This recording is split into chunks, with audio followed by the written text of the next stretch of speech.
Assalamu alaikum everyone. Today in this short video we are going to discuss the MCQs from chapter number 1 of first year English according to the new syllabus. So let's begin. Students, इस chapter का name है खातमुन नबीयीन हज़रत मोहम्मद सल्लल्लाहु अलैहि वसल्लम।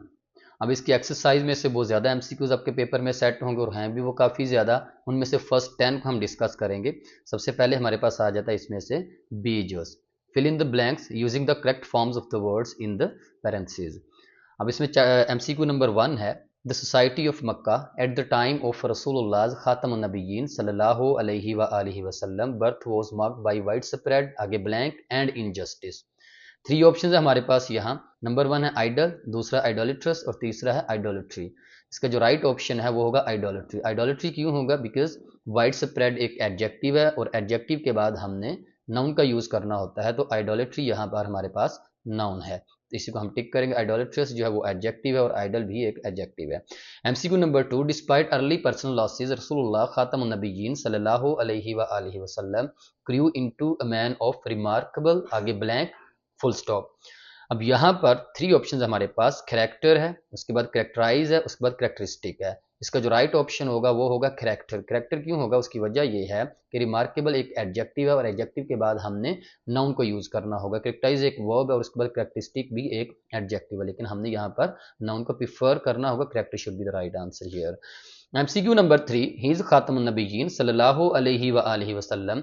Fair dealings in trade earned him a reputation for, आगे blank and trustworthiness। अब यहाँ पर भी हमारे पास थ्री ऑप्शंस हैं।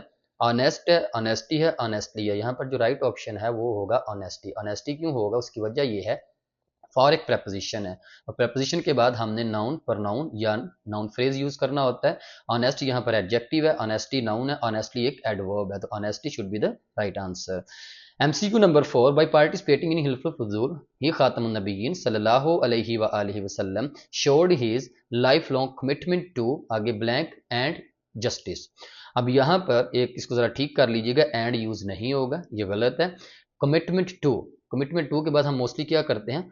फर्स्ट फॉर्म यानी कि बेस फॉर्म यूज करते हैं, लेकिन यहाँ पर हम ING फॉर्म यूज करेंगे। उसकी वजह क्या है? Commitment to, look forward to, with the view to या be used to. Be used to से मराद इज एम आर या वॉज वर्ड के बाद यूज्ड टू आ जाए, तो इन वर्ड्स के बाद हमने यूज करना होता है ING। तो यहाँ पर अपहोल्ड नहीं होगा। अपहेल्ड वैसे सेकंड फॉर्म हो तो बिल्कुल भी नहीं होगी। हमारे पास बचता है ऑप्शन अपहोल्डिंग। क्यों? बिकॉज पीछे है कमिटमेंट टू, तो कमिटमेंट टू के बाद ING, upholding should be the right answer है। जो ठीक स्टेटमेंट होगी वो होगी इस तरह से, commitment to upholding justice, and को हम यूज नहीं करेंगे। MCQ नंबर 5, हजरत खदीजा रज़ियल्लाहु ताला अन्हा वाज डीपली, आगे ब्लैंक, बाय रसूलुल्लाह खातमुन नबिय्यीन सल्लल्लाहु अलैहि वसल्लम conduct during the trade expedition. अब यहाँ पर थ्री ऑप्शन है हमारे पास, इम्प्रेस है, इम्प्रेशन है और इम्प्रेस्ड है। इसका जो राइट ऑप्शन होगा वो इम्प्रेस्ड होगा। इम्प्रेस्ड इस वजह से होगा चूंकि पीछे हमारे पास आ चुका है was, is am are, was word के बाद या तो ING हम यूज करते हैं या फिर हम पास्ट पार्टिसिपल यानी कि थर्ड फॉर्म की तरफ मूव करते हैं। इम्प्रेस वैसे फर्स्ट फॉर्म है, ये तो यूज होगी नहीं। इंप्रेशन एक नाउन है, तो हमने यूज करना है पास्ट पार्टिसिपल जो कि है impressed. Impressed should be the right answer here. MCQ number 6 आ जाता है, the first revelation was a call to seek knowledge and acknowledge the, आगे ब्लैंक ऑफ अल्लाह सुब्हानहू व तआला। इसके थ्री ऑप्शन है हमारे पास, जनरस, जनरसिटी और इसके बाद जनरसली। अब यहाँ भी जनरसिटी राइट ऑप्शन होगा। उसकी वजह क्या है? क्योंकि दी एक आर्टिकल है, ए, एन और दी ये तीनों आर्टिकल्स हैं। आर्टिकल के बाद हमने नाउन, प्रनाउन या फिर नाउन फ्रेज यूज करना होता है। अब यहाँ पर जनरस एक एडजेक्टिव है, जनरसली एक एडवर्ब है और जनरसिटी हमारे पास बचता है जो कि नाउन है, तो यही ठीक आंसर। इसके बाद हमारे पास आ जाता है MCQ number 7, the teachings of Islam brought about आगे blank transformation in the social fabric of Arabia. Three options हैं, रेवोल्यूशन, रेवोल्यूशनाइज एंड रेवोल्यूशनरी। अब यहाँ पर जो राइट ऑप्शन होगा वो है हमारे पास रेवोल्यूशनरी। रेवोल्यूशनरी क्यों होगा? बिकॉज जैसे हमने पहले भी डिस्कस किया, आर्टिकल कोई भी हो, ए, एन और दी, इनके बाद या तो नाउन या प्रनाउन या फिर नाउन फ्रेज यूज होगा। ट्रांसफॉर्मेशन यहाँ पर नाउन है, तो नाउन से पहले हम एडजेक्टिव यूज करेंगे, ये दोनों मिलकर बन जाएंगे नाउन फ्रेज। तो यहाँ पर revolutionary should be the right answer, because revolution एक नाउन है, रेवोल्यूशनाइज एक वर्ब है और हमारे पास एडजेक्टिव जो बचता है वो रेवोल्यूशनरी बचता है, जो कि नाउन को मॉडिफाई करेगा, ट्रांसफॉर्मेशन को।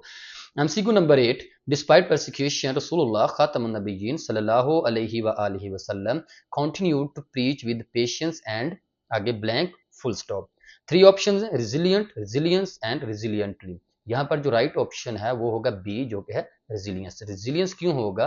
बिकॉज हमने पहले भी पढ़ा कि कोई भी preposition जब आती है उसके बाद नाउन, प्रोनाउन या नाउन फ्रेज, विद एक preposition है, preposition के बाद पेशेंस एक नाउन है, एंड इसके बाद भी डेफिनेटली हम नाउन यूज करेंगे। रेजिलियंट एक एडजेक्टिव है, उसके बाद रेजिलियंटली एक हमारे पास एडवर्ब है, और resilience should be the right answer because it's noun.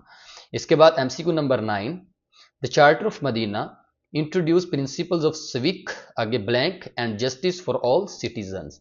3 option है हमारे पास, इक्वल, इक्वलिटी एंड इक्वली।